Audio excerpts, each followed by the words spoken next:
Dr. Lara, and welcome to another video of Q&A with the Angels. So I have two questions today, and what this is, people send in their questions and then I tune into the angelic realm and see what they have to say. So the first question, somebody asked if the flowers were connected to the angelic essence. So let's see what they have to say about that.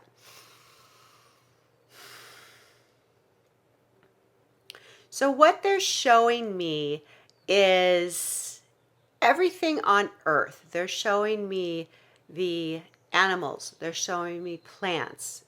Everything in nature. They're showing me water. Everything in nature is connected to something higher, some energy higher, connected to the all there is, the universe. Okay, and what they're showing, it's interesting because they're showing me the planet and they're showing me the essence of the flowers and the water, and there's like this cord, this silver cord that is going through the flowers or the water, and it's connecting to like these frequencies of different realms of the angelic realm, of the Syrian realm, of the Palladian realm. And what it feels like, okay, this is just what I'm getting. What it feels like is that when Earth was created, it was like all of these different entities, all of these different beings had kind of like a say into what they wanted on this planet, and it's connected to them. So the flower essence, it actually is connected to the angelic realm, and we're going to focus on that. So the essence of these flowers, they're connected to the angelic realm, and they're telling me the reason why, I'm getting the chills, the reason why they have such a beautiful scent is because that's how they portray, or that's how they communicate with us, is through the sense of these flowers. Because our senses of smell, like when you notice, if you smell something, like let's say you smell like chocolate chip cookies, and that will bring you back to a childhood memory.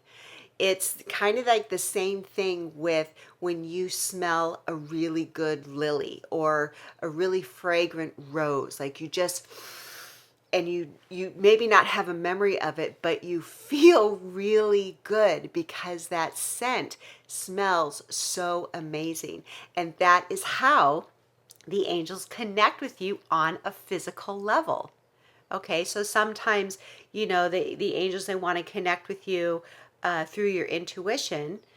Sometimes you can't hear that, but having fragrant flowers around, it actually puts you in a more calm state. It puts you in a joyous state. And when you are in that frequency of joy, that's when you can hear messages a little bit easier. So they're telling me that, if you're having a challenge hearing your intuition or connecting with your angels, put fragrant flowers in your meditation space, and then you'll be able to connect with their essence a little bit more. Well, that was fascinating. That's very, very cool. Okay, the second question was, how can you tell the difference between fear and intuition? There was somebody that her belief structures were being challenged, and she was feeling a lot of fear because of old programming.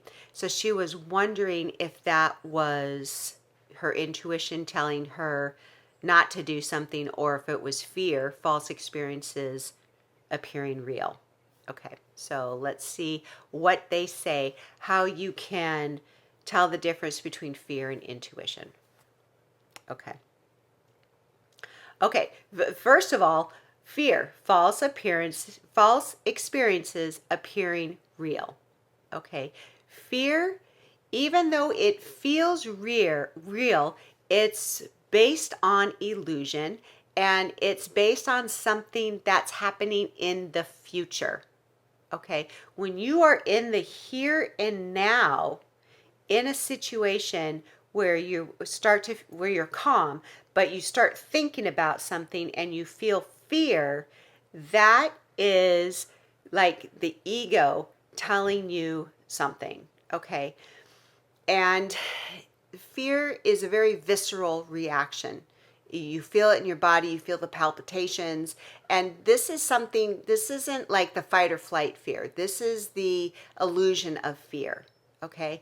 The intuition, it never comes in the form of fear, ever.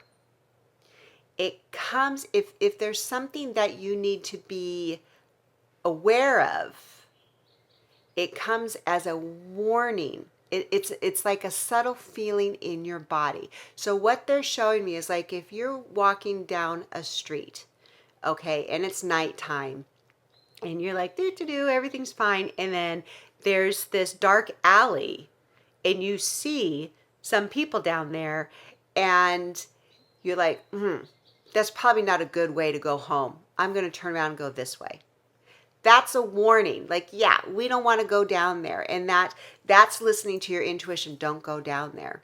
But if you're walking along and it's dark and there's nobody around, but you have this fear of someone's going to get me, that's not your intuition. That's fear of programming, of probably seeing some kind of movie where someone got attacked at night, or, from a past experience. But that's not intuition.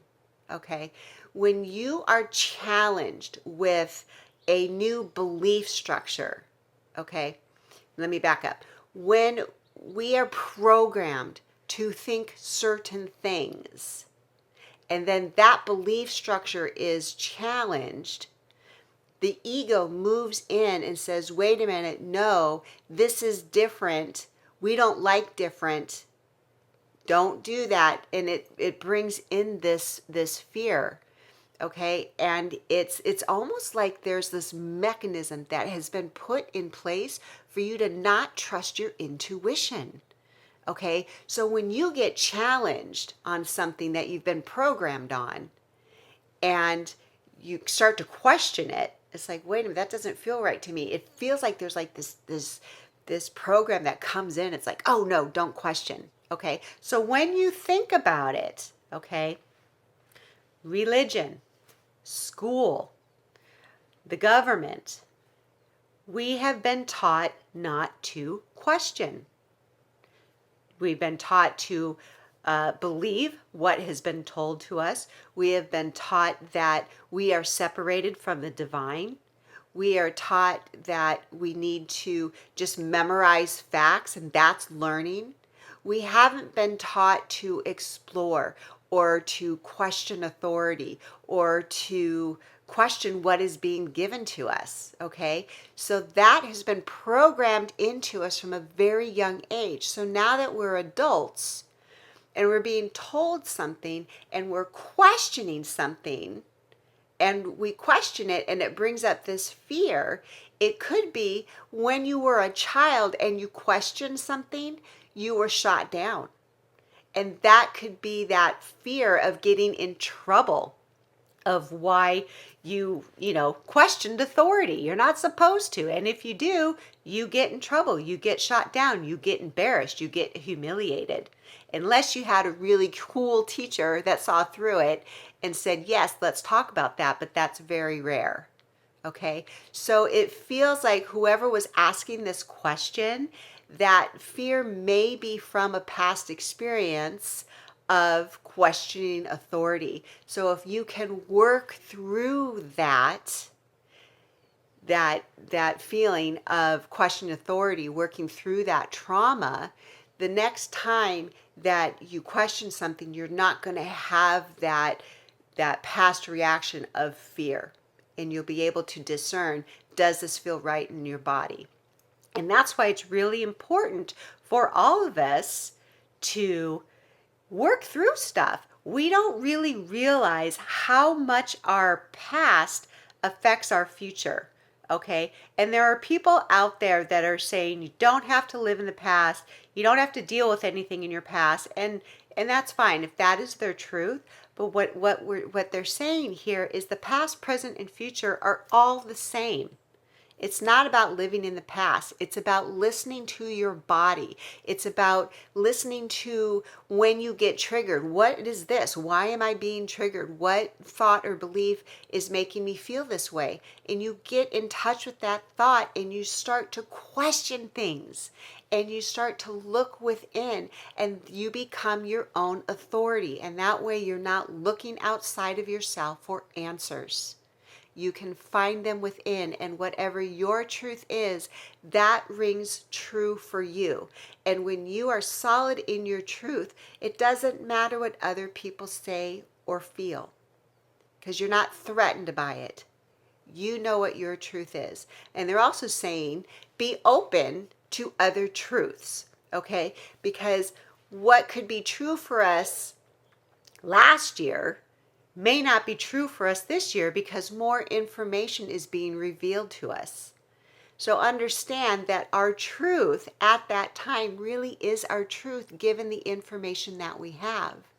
And as long as we are expanding and growing, our truth, our awareness is expanding and growing, and it can change. That is something that they really want us to understand, is that things change. They don't ever stay the same. They don't ever stay the same. And so you have to move with the changes. And when you move with the changes, when you flow with the changes, your life doesn't feel so stagnant and it doesn't feel so scary, and you're not struggling when you surrender to where your life is taking you and you ride that wave. Then that's where the miracles can happen, and there's not so much of an attachment to how things should look.